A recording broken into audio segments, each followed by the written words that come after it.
Alright, so what's up everybody? This is my newest video. This is going to be a lesson information gathering video about what me and a bunch of other people in the guitar playing community like to call the cage system.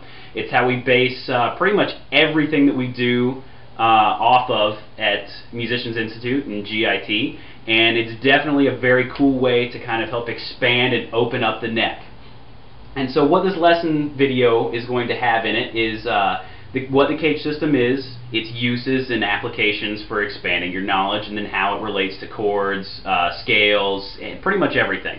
And then I'll even talk about a couple of things at the end which are reasons why I don't think that the cage system is perfect for everyone and everything. It's not a be-all, end-all for all your chord and scale and note choice solutions, but it's definitely a way to help you get to the right answer. So let's start off by answering the question, what is the cage system?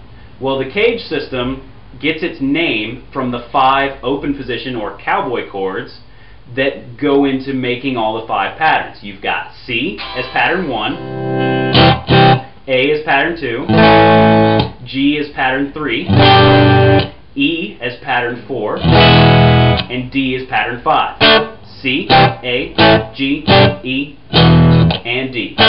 So that's where it gets the cage system. That's why it's called that.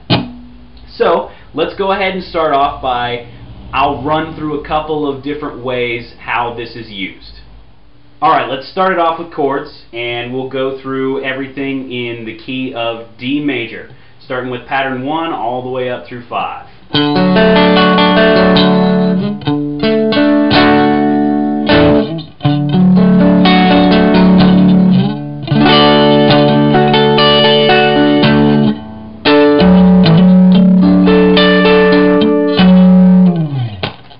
Let's expand on that one a little bit further and make them all 7th chords.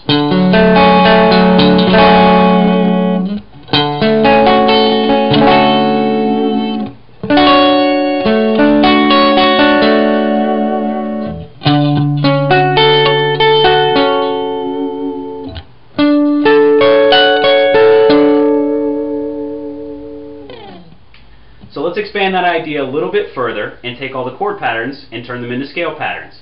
Working 1 through 5, all in D major. Here's pattern 1.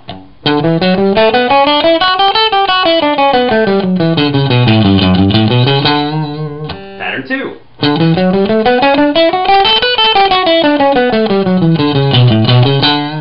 Pattern 3.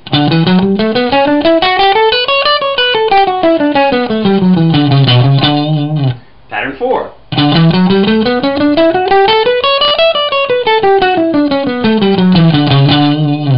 Finally, pattern 5.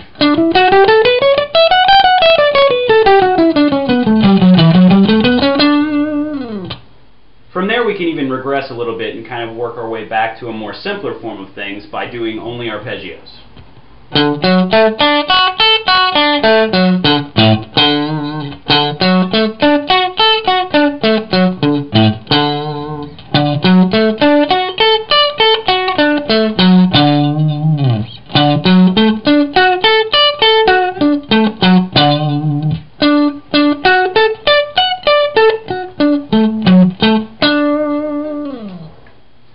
And from there you can even kind of go back to doing chords. You can do other arpeggios. You can do 7th arpeggios, 9th arpeggios. You can do the other types of 7th chords. You've got major 7s, minor 7s. You got dominant 7s. I mean, there's literally almost an endless amount of things that you can do with this to kind of help improve your playing. And now what we're going to talk about is I'll show you a little exercise that you can start using to learn note names. There's a couple of different ones.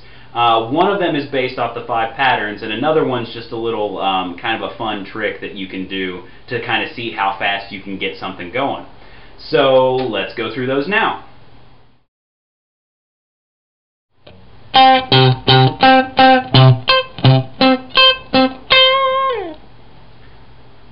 That's the first exercise that I'm going to show you. And basically what I just did is I went through all 5 patterns and I played all the root notes, all the C's of pattern 1 through 5. That is every C from the 1st fret to the 13th fret. Every single C in that big expansive neck I just played. And I know where they're all at because of this exercise. It's an exercise that a guitar player and an old teacher of mine, Alfie Lucky, before I moved to Hollywood, showed me. And it is the #1 thing that helped me learn my neck. I know where all the notes are now because of this little exercise, and it's definitely a really cool thing to do. And you can even put on a metronome and kind of help, like only limit yourself to 2 beats or 1 beat and set it at a fairly moderate tempo and see if you can hit every single one and without missing a beat. So I mean, you can do this with anything. I just went through with C, and you don't even have to start on pattern 1. You can start on any pattern. You can do this with G, starting on pattern 3.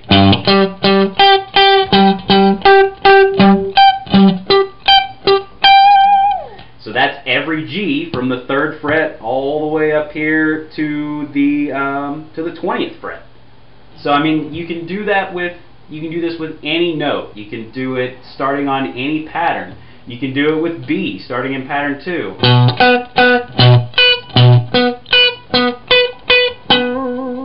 That's all the B's. I mean, you can literally do this with any note, and it's definitely a really cool exercise to help you start learning where all these notes are. And that'll definitely help you with this next exercise that I'm going to show you.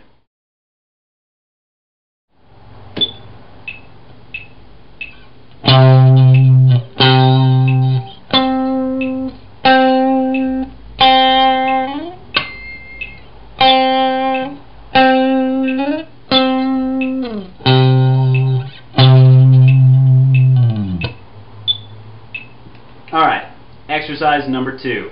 This one's a brain buster, it's a finger buster, it's an everything buster for learning your notes.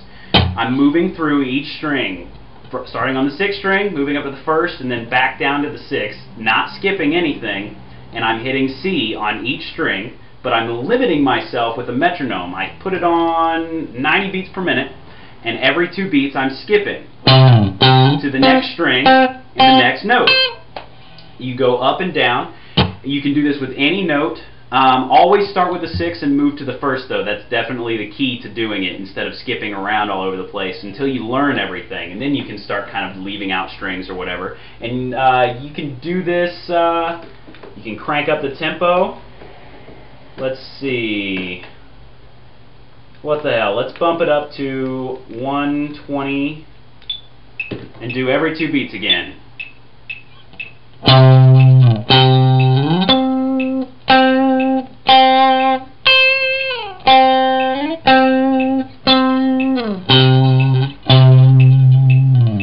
You can even do, let's do G.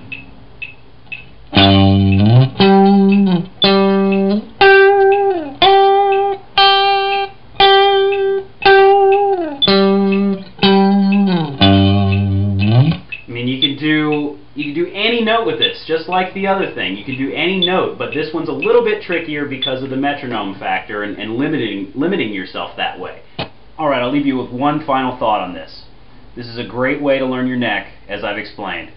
This is an awesome couple of exercises. This is a great tool to have in your arsenal, but it is not the only thing that you should focus on, and they'll tell you that anywhere. Anybody worth his salt will tell you that. This is not the only thing you should work on. A lot of these patterns, 1 through 5, overlap each other. Pattern 1 kind of overlaps with pattern 2. Pattern 2 kind of overlaps with pattern 3, etc., etc.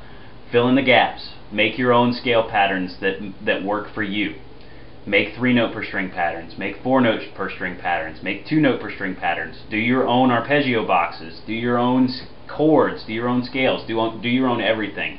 Use this knowledge to expand your own and help you create your own set of ideas. You're not going to learn chords looking out of the back of a Mel Bay book. Mel Bay books are great, but that's not the way you're going to learn chords. You're going to learn chords by making your own, writing down the boxes yourself, figuring out what the notes are, figuring out where your root is, your 3rd, your 5th, your 7th, your 9th, your 11th, your 13th, your anything. Figure it all out on your own, write it down, use powertab editor or something. If you would like, I will make a powertab lesson to go along with this. Send me your email, I'll send you one back. all free of charge. Obviously, I'm not going to charge for something like this. Just let me know and I'll send you one in an email. That's it for now. Keep checking back.